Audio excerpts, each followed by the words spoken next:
नमस्कार।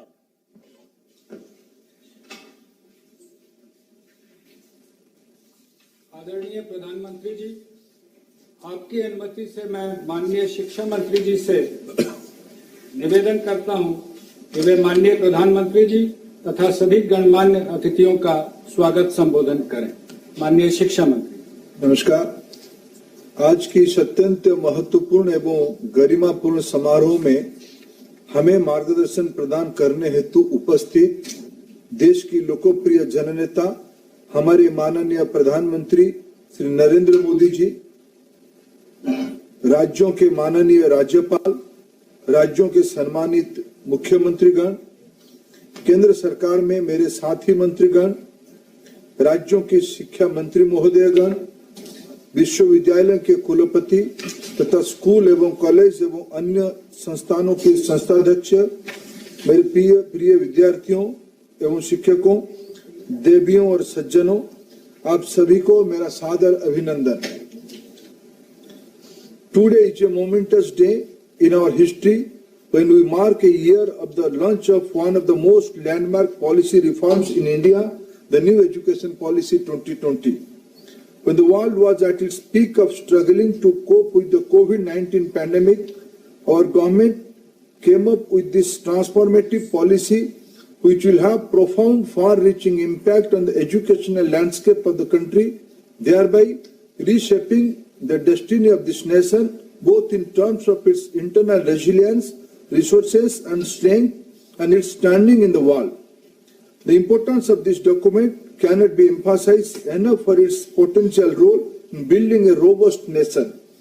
The New Education Policy 2020 stands on the four pillars of quality, equity, access and affordability, themes that run through many of the reforms brought about by the visionary leadership of Prime Minister Shri Narendra Modi ji.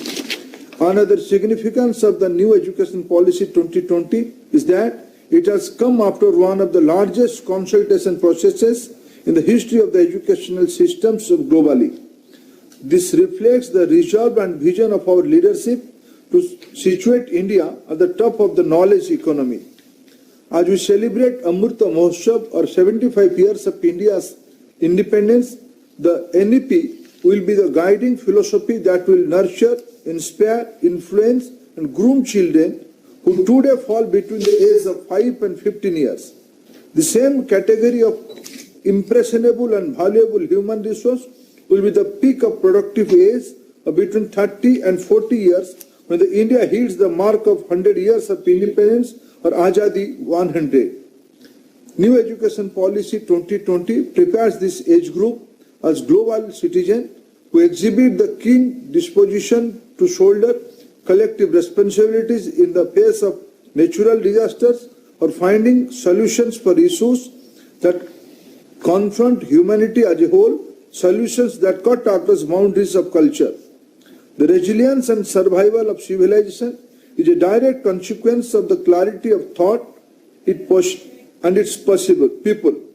New Education Policy prepares our youth to be the flag bearers of a global community which bases itself on scientific thought, critical thinking and humanism. This is the PM Modi's vision and government's mission that we will try to best of our capabilities to implement in letter and spirit.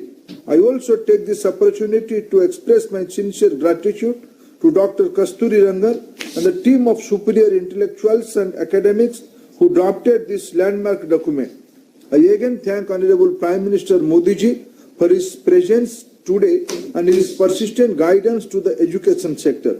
Sir, I welcome you to this program. Thank you. धन्यवाद sir. आदरणीय प्रधानमंत्री महोदय, आपकी अनुमति से राष्ट्रीय शिक्षा नीति के अंतर्गत अब तक की उपलब्धियों पर एक लघु फिल्म प्रस्तुत है।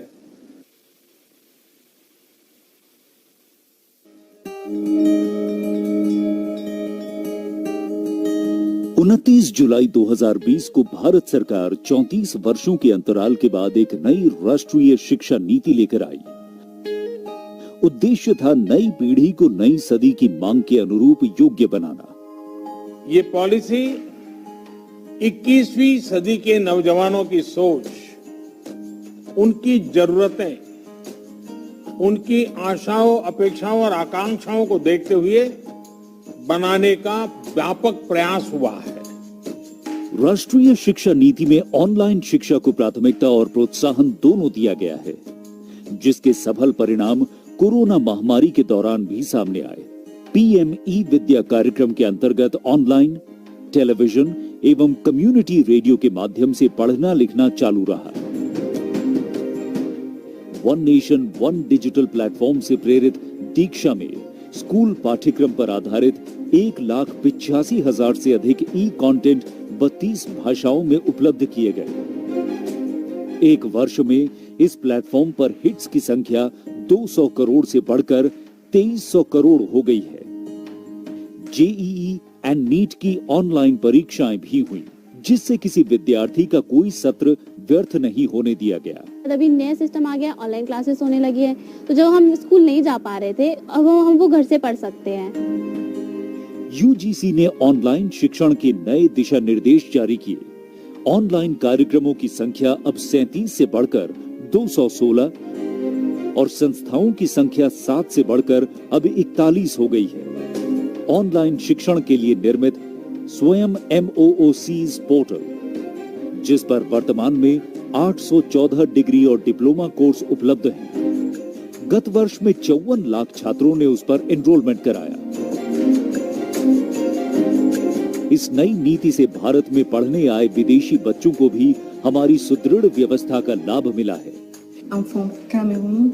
I'm very thankful for the government of India to give me the opportunity to pass off my education here in this great university. एक तरफ निष्ठा के अंतर्गत लगभग 24 लाख प्रारंभिक स्तर के शिक्षकों को प्रशिक्षित किया गया है, तो गत एक वर्ष में स्किल डेवलपमेंट मंत्रालय द्वारा 1 लाख स्वास्थ्य कर्मचारियों को भी प्रशिक्षित किया। राष्ट्रीय शिक्षा नीति के अंतर्गत सार्थक की रचना हुई, जो स्कूली शिक्षा में राष्ट्रीय शिक्षा नीति के सुचारू क्रियान्वयन के लिए एक कॉम्प्रिहेंसिव एक्शन प्लान है। इसी नीति द्वारा राष्ट्रीय अभियान निपुण भारत की भी शुरुआत की गई, जिसका लक्ष्य बच्चों को समझ के साथ पढ़ने और बुनियादी गणना की क्षमता को खेल खेल में विकसित करना है। स्कूल बैग के वजन और होमवर्क को कम करने के लिए दिशा निर्देश दिए गए और बच्चों के मानसिक स्वास्थ्य और तनाव से संबंधित समस्याओं का समाधान करने के लिए मनोदर्पण पोर्टल और हेल्पलाइन नंबर भी लॉन्च किया गया है। राष्ट्रीय शिक्षा नीति में कक्षा 6 से ही coding, data science, financial literacy और हैंडीक्राफ्ट के वोकेशनल कोर्सेज को भी शामिल किया गया है और कक्षा 10वीं और 12वीं के लिए CBSE द्वारा कॉम्पिटेंसी बेस्ड एग्जाम्स की चरणबद्ध तरीके से शुरुआत की गई है। गत एक वर्ष में उच्च शिक्षा संस्थाओं ने कोविड संबंधी अनेकों शोध अनुसंधान किए और हमारे कई संस्थानों की ग्लोबल रैंकिंग में सुधार हुआ है। एक तरफ जहां राष्ट्रीय शिक्षा नीति भारत के शिक्षार्थियों को विश्व से जोड़ती है, तो वहीं दूसरी तरफ उनमें एक भारत श्रेष्ठ भारत की अवधारणा को भी सशक्त करती है, नए भारत की आत्मा को प्राथमिकता देती और हमारी युवाओं को 21वीं सदी में अपनी पहचान बनाने के लिए तैयार कर रही है नई शिक्षा नीति।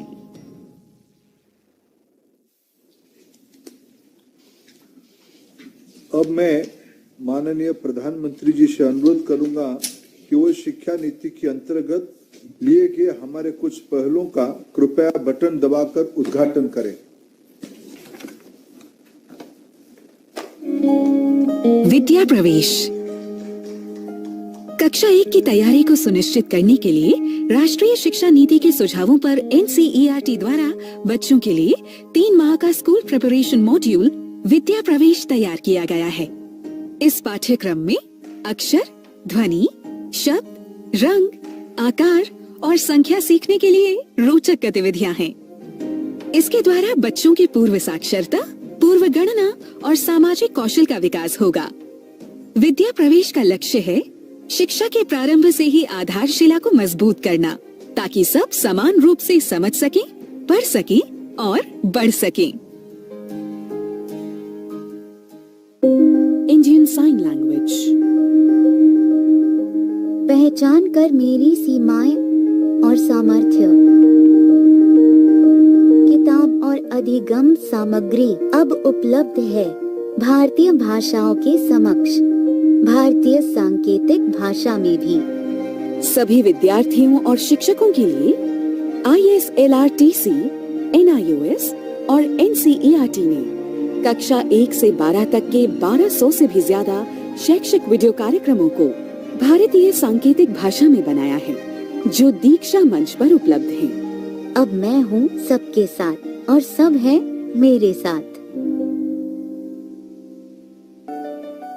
निष्ठा 2.0 दुनिया का सबसे बड़ा शिक्षक प्रशिक्षण कार्यक्रम, ताकि शिक्षक बच्चों की प्रतिभा को परखकर विकसित कर सकें।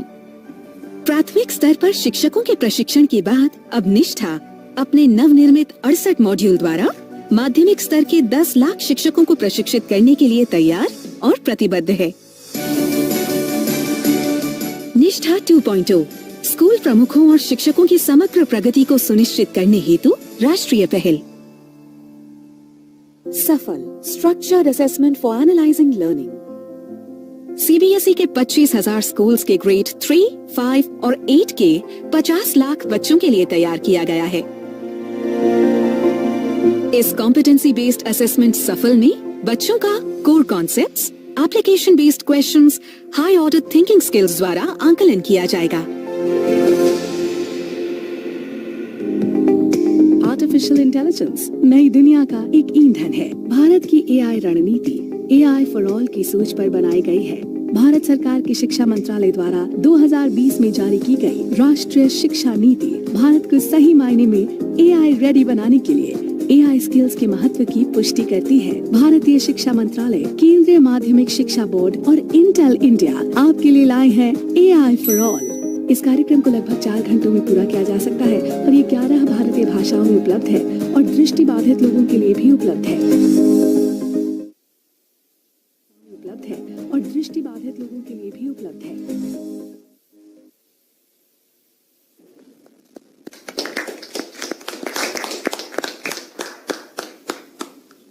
अब मैं माननीय प्रधानमंत्री जी से एक बार फिर अनुरोध करूंगा कि वे हमारे कुछ अन्य पहलों का कृपया बटन दबाकर उद्घाटन करें।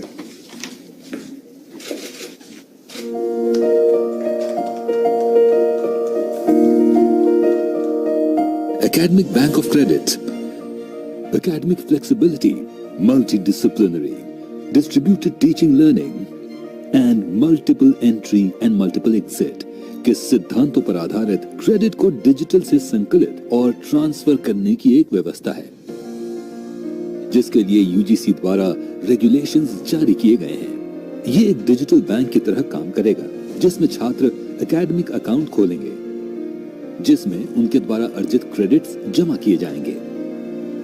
छात्र अपने खाते में जमा क्रेडिट का उपयोग डिग्री लेने में कर पाएंगे। यूजीसी द्वारा multiple entry and multiple exit के लिए भी दिशा निर्देश जारी किए गए हैं।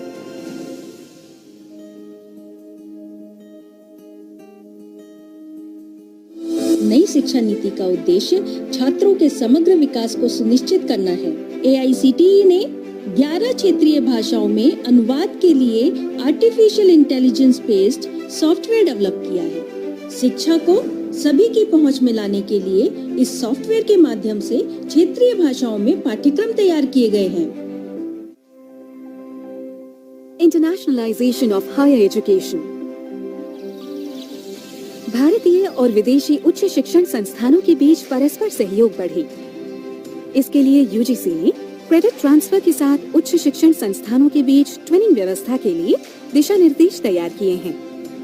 इससे जहां हमारे छात्रों को ग्लोबल स्तर की शिक्षा का लाभ मिलेगा, वहीं विदेशी छात्रों के आने से विश्व पटल पर हमारी संस्थाओं की साख बढ़ेगी। NDEAR national digital education architecture digital first की सोच पर आधारित शिक्षा का सबसे बड़ा डिजिटल इंफ्रास्ट्रक्चर होगा। ये ओपन सोर्स और ओपन स्टैंडर्ड पर आधारित होगा, ताकि राज्य, केंद्र शासित प्रदेश, प्राइवेट एंटरप्रेन्योर्स इस इंफ्रास्ट्रक्चर का इस्तेमाल करके innovative future ready education solution बनाएंगे। ये एक ऐसा डिजिटल इंफ्रास्ट्रक्चर है जहां टीचिंग, लर्निंग, प्लानिंग और गवर्नेंस को एक साथ जोड़ा जाएगा, जिसका लाभ देश के हर स्कूल से लेकर कॉलेज के विद्यार्थी, शिक्षक समुदाय और अभिभावक ले सकेंगे। डिजिटल भारत में शिक्षा पर सबका समान अधिकार हो, इस दिशा में क्रांतिकारी प्रयास है एनडीएर, स्कूल शिक्षा विभाग तथा आईटी मंत्रालय द्वारा तैयार किया गया national digital education architecture. National educational technology forum शिक्षा के विभिन्न आयामों में टेक्नोलॉजी के इस्तेमाल के लिए एक राष्ट्रीय मंच का निर्माण है। NETF प्रशासन, शिक्षण, मूल्यांकन, नियोजन आदि आयामों में टेक्नोलॉजी के उपयोग पर केंद्रीय एवं राज्य सरकार को परामर्श देगा। NETF शिक्षा के क्षेत्र में artificial intelligence, machine learning, blockchain technology और अन्य प्रकार के सॉफ्टवेयर द्वारा KG से PG तक शिक्षण और सीखने के तरीके में रचनात्मक बदलाव लाएगा, ताकि देश 21वीं सदी में वर्ल्ड एजुकेशन लीडर के रूप में छलांग लगा सके।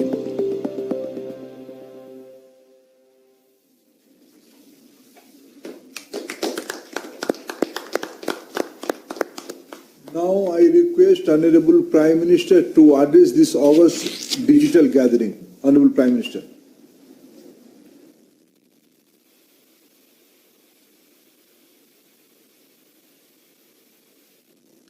नमस्कार।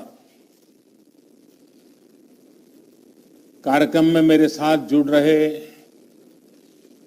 कैबिनेट के मेरे सभी सहयोगीगण, राज्यों के माननीय राज्यपाल,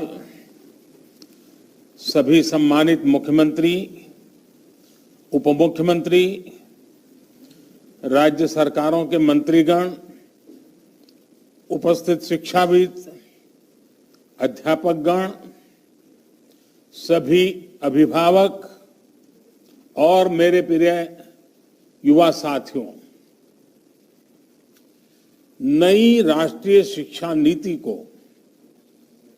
1 साल पूरा होने पर सभी देशवासियों और विशेषकर सभी विद्यार्थियों को बहुत बहुत शुभकामनाएं। बीते 1 वर्ष में देश के आप सभी महानुभावों, शिक्षकों, प्रधानाचार्यों, नीतिकारों ने राष्ट्रीय शिक्षा नीति को धरातल पर उतारने में बहुत मेहनत की है। कोरोना के इस काल में भी लाखों नागरिकों से, शिक्षकों, राज्यों, ऑटोनोमस बॉडी से सुझाव लेकर, टास्क फोर्स बनाकर नई शिक्षा नीति का चरणबद्ध तरीके से लागू किया जा रहा है। बीते 1 वर्ष में राष्ट्रीय शिक्षा नीति को आधार बनाकर अनेक बड़े फैसले लिए गए हैं। आज इसी कड़ी में मुझे बहुत सारी नई योजनाएं, नए इनिशिएटिव्स, इसकी शुरुआत करने का सौभाग्य मिला है। साथियों, ये महत्वपूर्ण अवसर ऐसे समय में आया है जब देश आजादी के 75 साल का अमृत महोत्सव मना रहा है। आज से कुछ ही दिन बाद 15 अगस्त को हम आजादी के 75वें साल में प्रवेश भी करने जा रहे हैं। एक तरह से नई राष्ट्रीय शिक्षा नीति का इम्प्लीमेंटेशन आजादी के अमृत महोत्सव का प्रमुख हिस्सा बन गया है। इतने बड़े महापर्व के बीच राष्ट्रीय शिक्षा नीति के तहत आज शुरू हुई योजनाएं नए भारत के निर्माण में बहुत बड़ी भूमिका निभाएगी। भारत के जिस सुनहरे भविष्य के संकल्प के साथ आज हम आजादी का अमृत महोत्सव मना रहे हैं, उस भविष्य की ओर हमें आज की नई पीढ़ी ही ले जाएगी।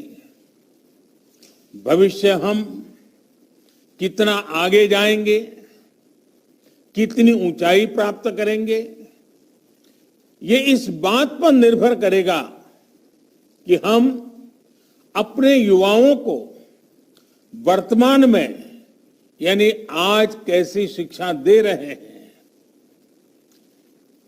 कैसी दिशा दे रहे हैं।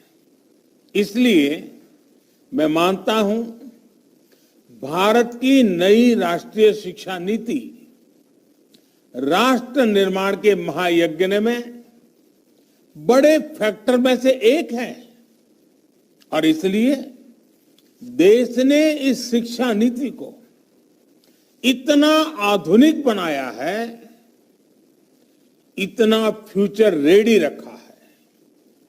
आज इस कार्यक्रम में जुड़े अधिकांश महानुभाव नई राष्ट्रीय शिक्षा नीति की बारीकियों से परिचित हैं, लेकिन ये कितना बड़ा मिशन है, इस एहसास को हमें बार बार याद करना ही है।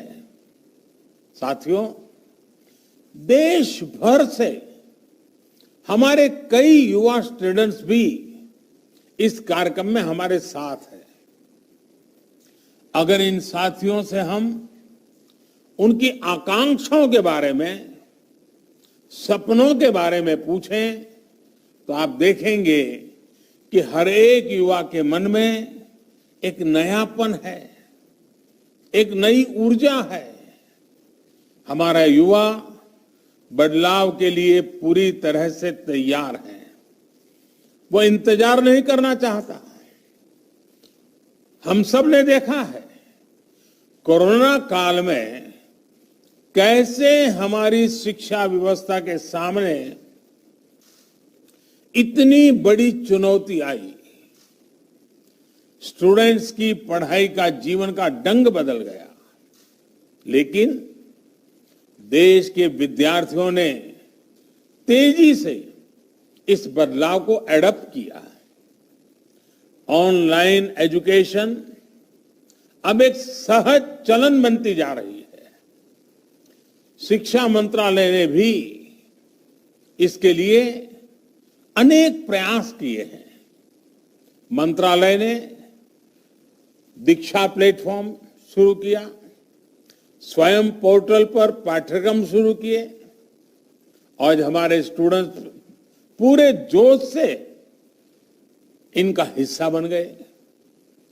दीक्षा पोर्टल पर मुझे बताया गया कि पिछले एक साल में 2300 करोड़ से ज्यादा हिट होना ये बताता है कि ये कितना उपयोगी प्रयास रहा है। आज भी इसमें हर दिन करीब 5 करोड़ हिट हो रहे हैं। साथियों, 21वीं सदी का आज का युवा अपनी व्यवस्थाएं, अपनी दुनिया खुद अपने हिसाब से बनाना चाहता है।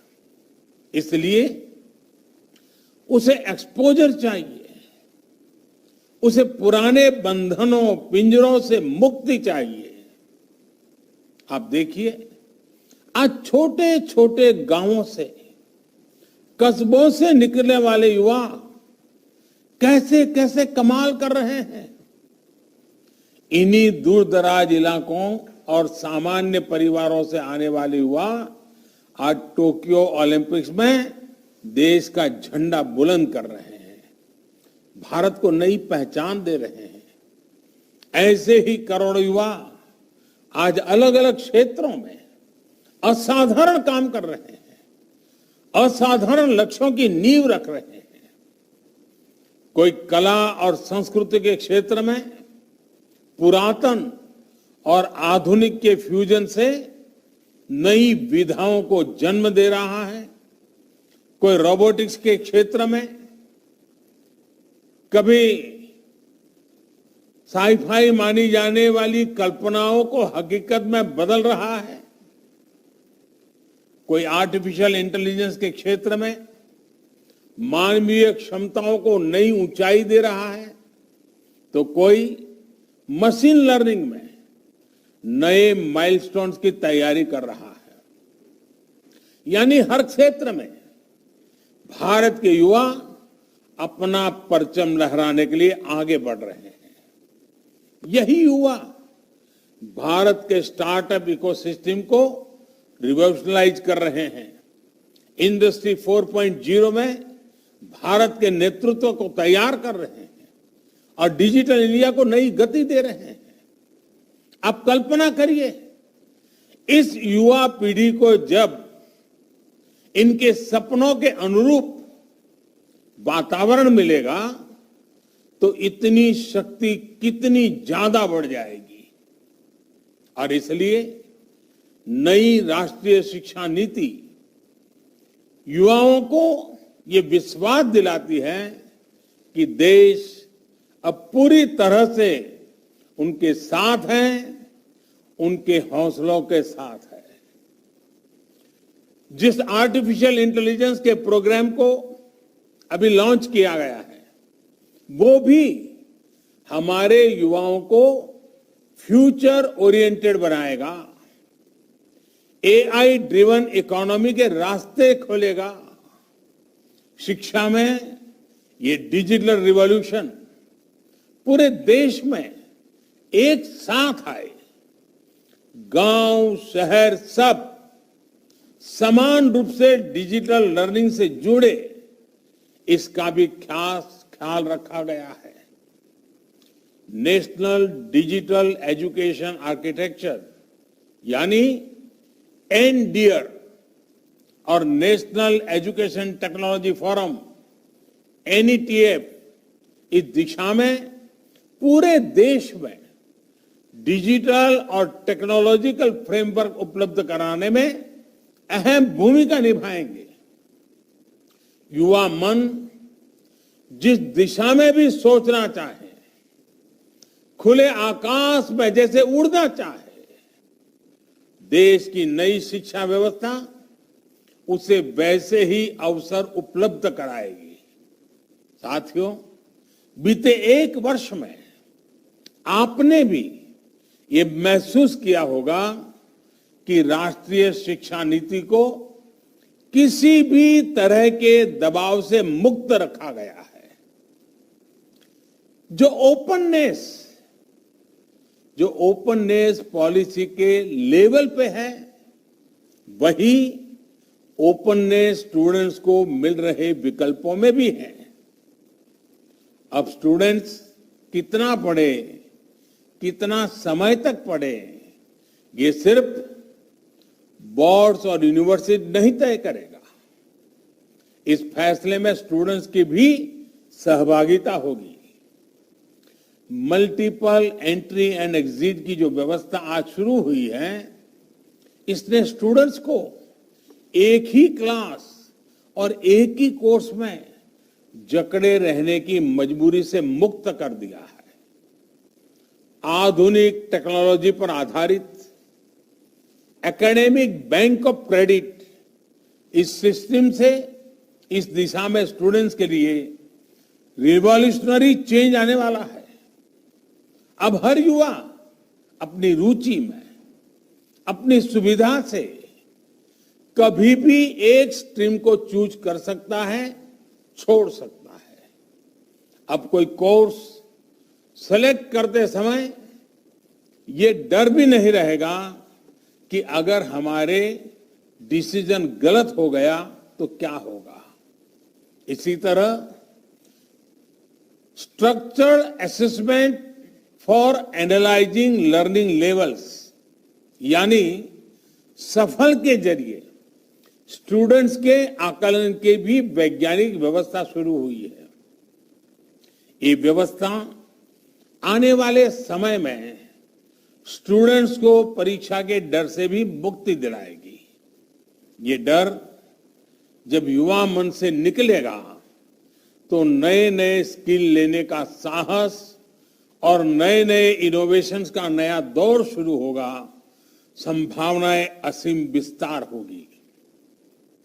इसलिए मैं फिर कहूंगा कि आज नई राष्ट्रीय शिक्षा नीति के तहत जो ये नए कार्यक्रम शुरू हुए हैं, उनमें भारत का भाग्य बदलने का सामर्थ्य है। साथियों, हमने आपने दशकों से ये माहौल देखा है। जब समझा जाता था कि अच्छी पढ़ाई करने के लिए विदेश ही जाना होगा, लेकिन अच्छी पढ़ाई के लिए विदेशों से स्टूडेंट्स भारत आए, बेस्ट इंस्टीट्यूशंस भारत आए, ये अब हम देखने जा रहे हैं। ये जानकारी बहुत उत्साह बढ़ाने वाली है कि देश की 150 से ज्यादा यूनिवर्सिटीज में ऑफिस ऑफ इंटरनेशनल अफेयर्स स्थापित किए जा चुके हैं। भारत के हायर एजुकेशन इंस्टीट्यूट्स अंतर्राष्ट्रीय स्तर पर रिसर्च और एकेडमिक में और आगे बढ़े, इसके लिए आज नई गाइडलाइंस भी जारी की गई है।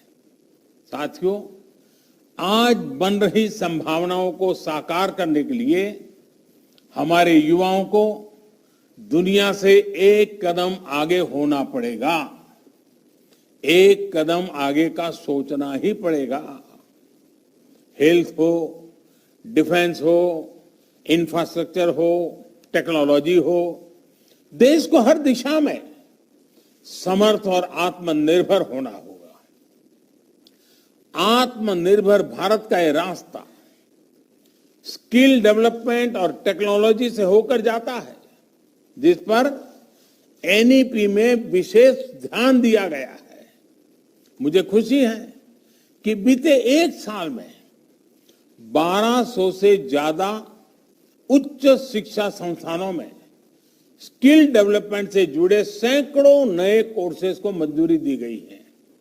साथियों, शिक्षा के विषय में पूज्य बापू महात्मा गांधी कहा करते थे, राष्ट्रीय शिक्षा को सच्चे अर्थों में राष्ट्रीय होने के लिए राष्ट्रीय परिस्थितियों को रिफ्लेक्ट करना चाहिए।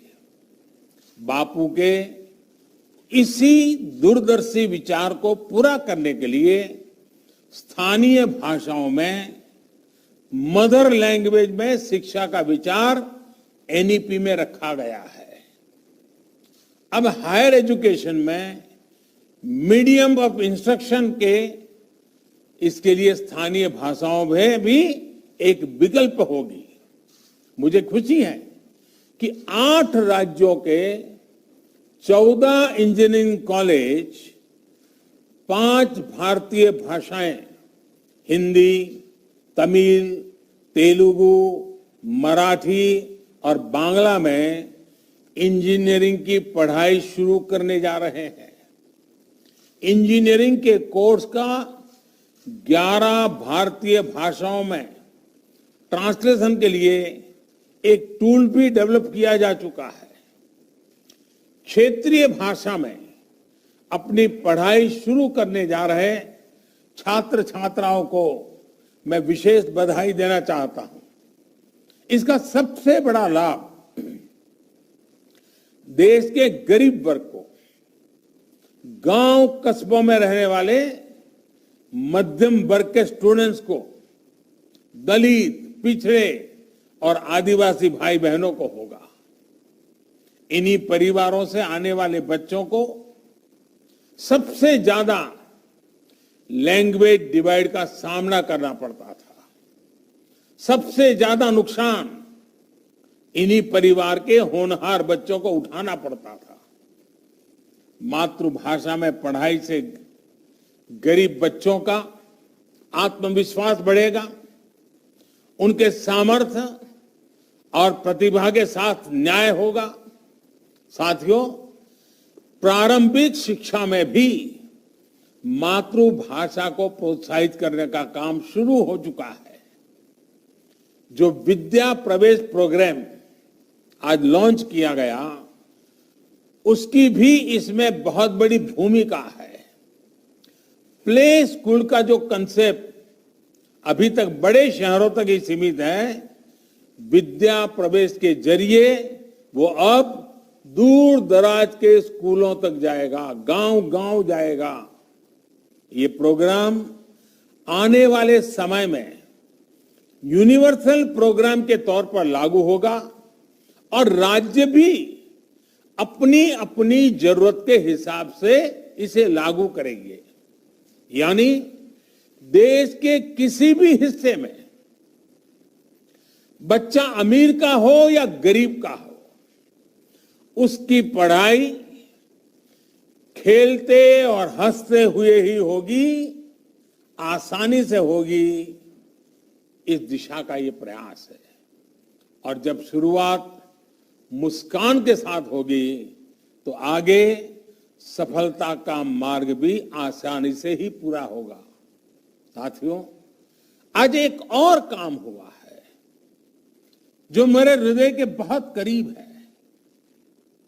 बहुत संवेदनशील है।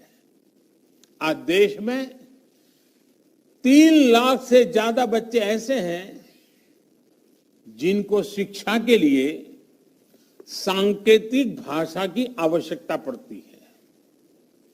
इसे समझते हुए भारतीय साइन लैंग्वेज को पहली बार एक भाषा विषय यानी एक सब्जेक्ट का दर्जा प्रदान किया गया है।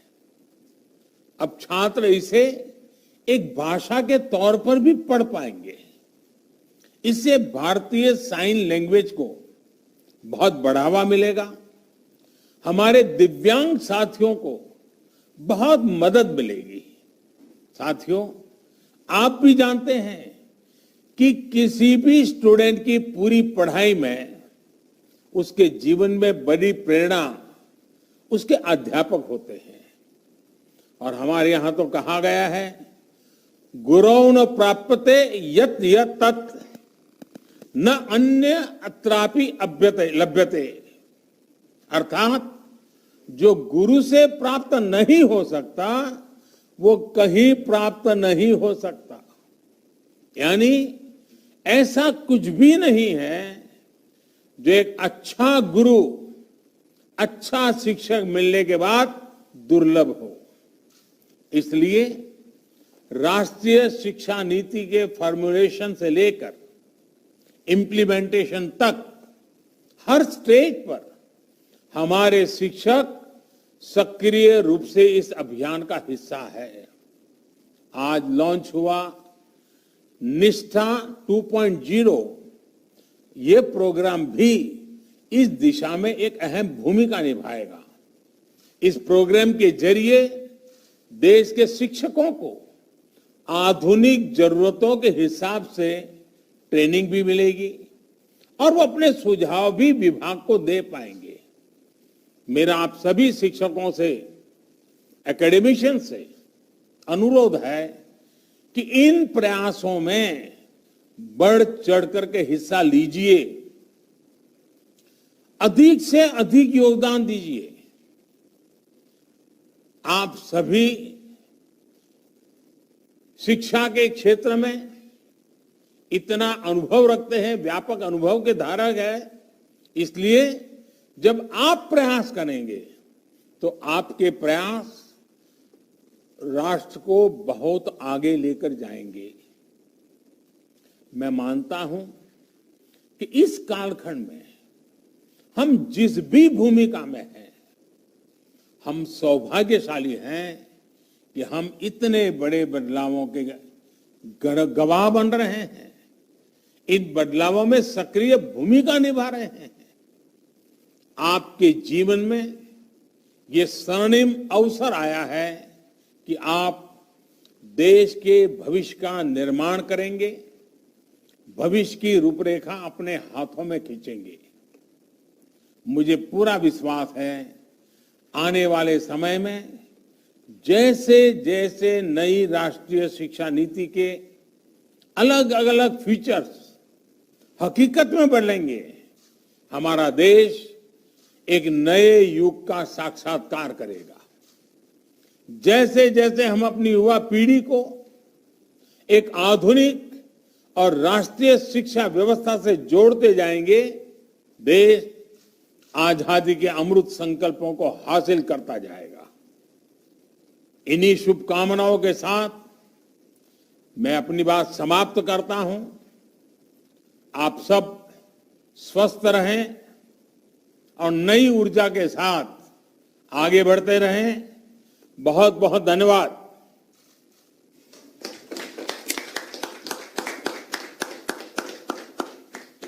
आदरणीय प्रधानमंत्री महोदय, शिक्षा मंत्रालय की ओर से, माननीय शिक्षा मंत्री तथा राज्य मंत्रीगण की ओर से, सभी राज्यों के माननीय राज्यपाल, उपराज्यपालगण, राज्यों के माननीय मुख्यमंत्री, उप मुख्यमंत्री, माननीय शिक्षा मंत्री तथा शिक्षाविदों, अभिभावकों, देश के युवाओं तथा शिक्षा जगत से जुड़े सभी महानुभावों की ओर से आपके मार्गदर्शन एवं उत्साहवर्धन के लिए हार्दिक आभार व्यक्त करता हूं। धन्यवाद। जय हिंद।